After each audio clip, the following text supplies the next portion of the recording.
Practicing for my birthday. Yeah, there you go. Urcha. How old are you now? 62? We don't have to tell people that part. It's getting up there. Hello my peeps, welcome back to the channel. First order of business. I'm sorry if I look like a grease ball today. It's very hot outside, it's about 93.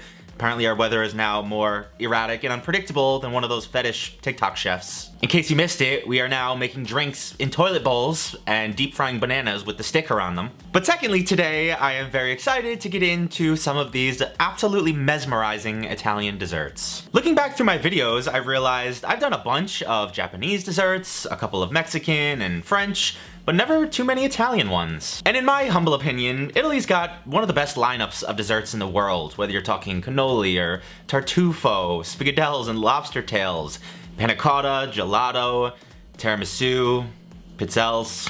The list goes on, but today I picked out 3 that look amazing, and those being some Tricolor rainbow cookies, as well as some strawberry panna cotta from Mr. Vincenzo himself, and finishing everything up with Claire's Tiramisu Icebox cake.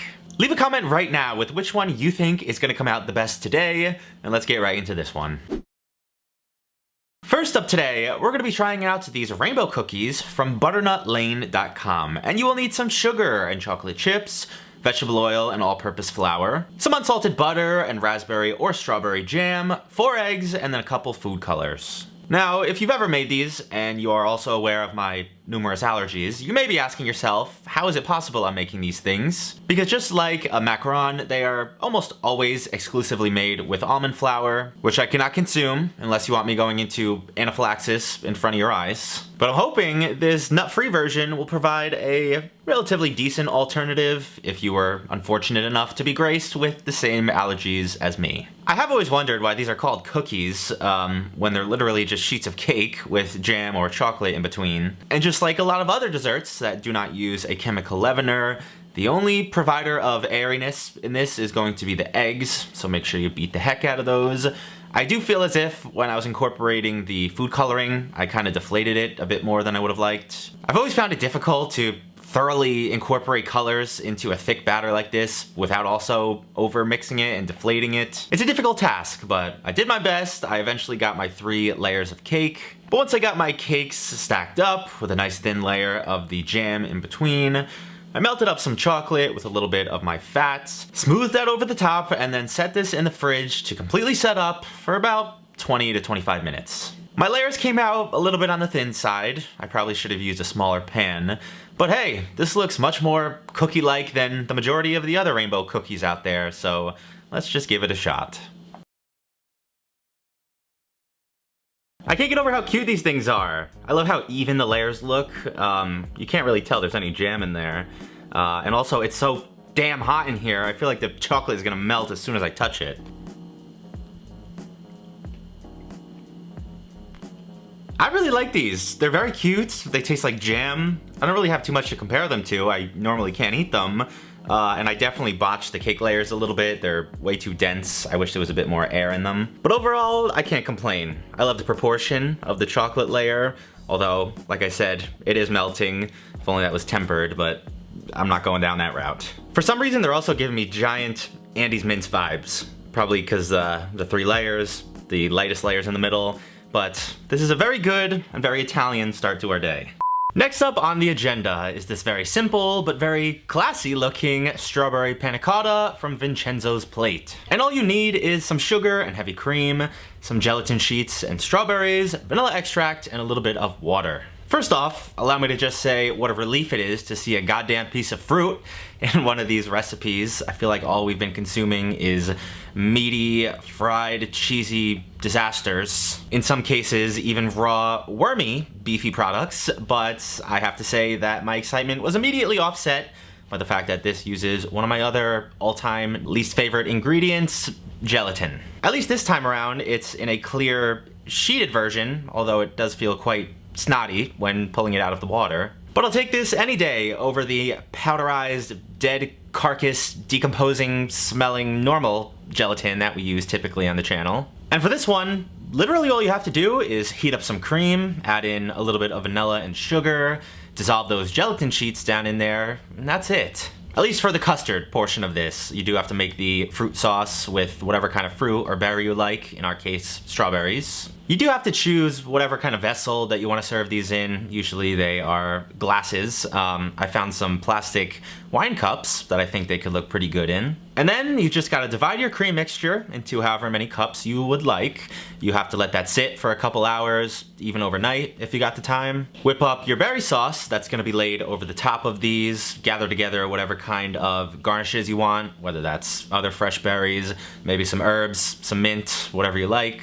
When done properly, a panna cotta is to die for. I'm pretty familiar with this recipe, unlike the last one. You should be able to invert these cups when they are fully set. They should set up similar to a pudding or a custard cream, or even a little bit firmer than those, but you don't want any texture when you're eating this. You want this to be super silky smooth. In my opinion, these look just as visually pleasing and appetizing as the cookies.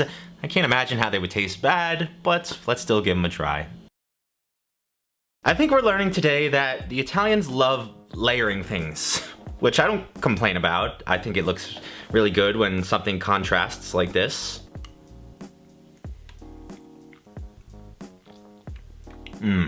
I'm loving this, if you couldn't already tell. It is super light and refreshing, perfect for how damn hot it is today. You can't taste any of the gelatin, which I was worried about, and the texture of this is also really good. I would say it's a touch firmer than the average pudding. You don't really need to chew it, it kind of melts in your mouth. And the best part of this by far is that strawberry sauce. It's so good. It's not too sweet. I don't mind the strawberry seeds in there. I can see myself dumping that on so many different things.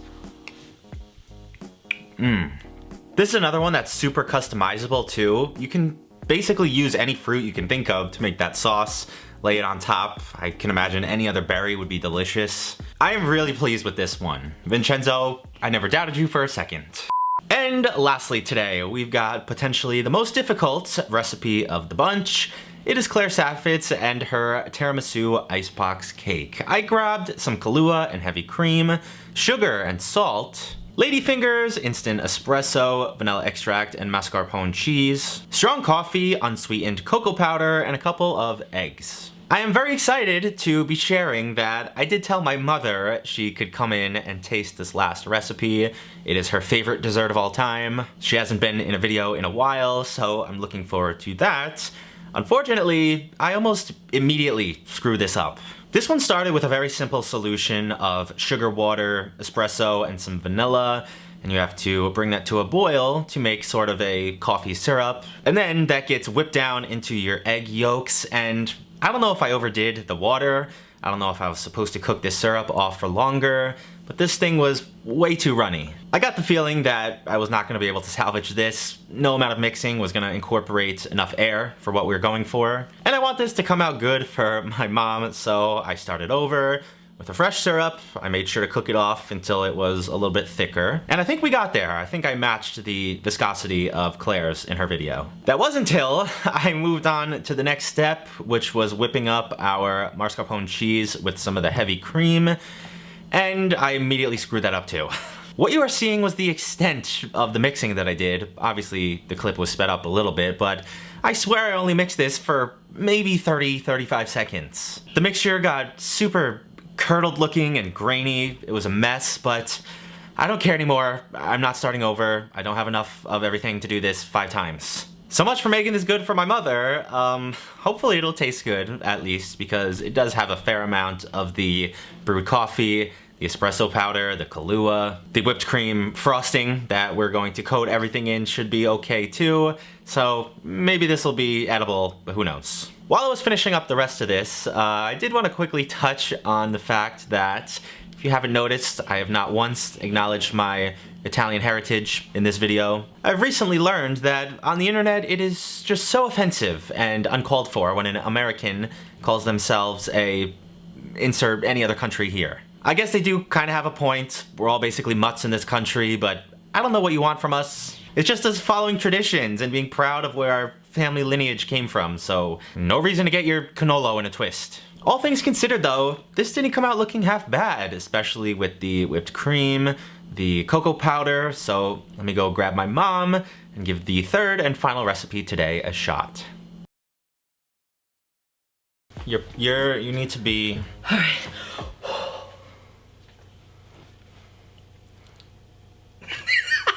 All right, so you love tiramisu. Talk about it. I don't know. My favorite of all time dessert. I told her a little bit of what has gone on already. Not everything, but let's dig in.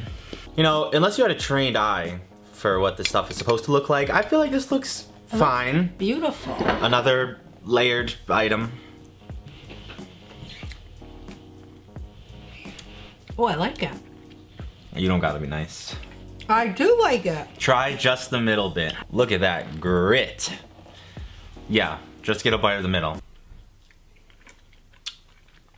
You feel how dense and You're not supposed to eat tiramisu in pieces. I think she's just being nice, but this is basically a half step shy of just butter in the middle. As I said, I don't know what went wrong. I barely mixed the damn thing. You know, the flavor's good. Okay. Which sucks worse because it actually kind of teases you with what this could have been. I spent my whole life not wanting to someone take a picture when I'm chewing food. I didn't pressure you into this, I just asked. Can you tell the people about our family history? Because I used to say I'm Italian. He's Italian.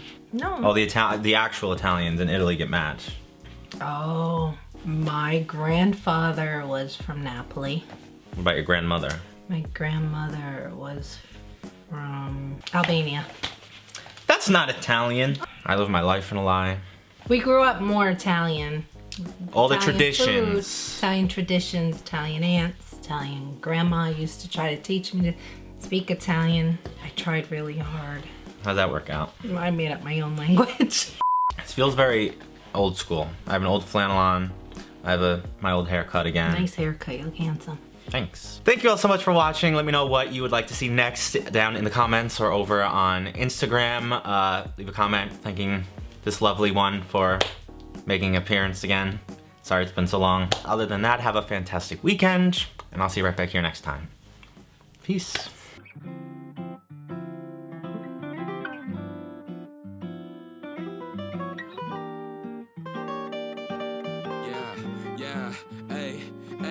With the M without the AD. Flipping burgers and my money super lazy. Try and make a meal tonight, they ain't paying me. Try and supersize my life with my 18. Yeah, our style wasn't wavy, but we had a vision. There's a nice contrast because you're gonna be sweet and say everything is good always and not hurt my feelings or the chef's, and then you have Steven that's trying to be the over critical, harsh guy. We'll work on him. Unless it was a ground beef sandwich, then he's all over that. She told him not to also. I told him not to eat that. I told him he was gonna get worms. He did not listen.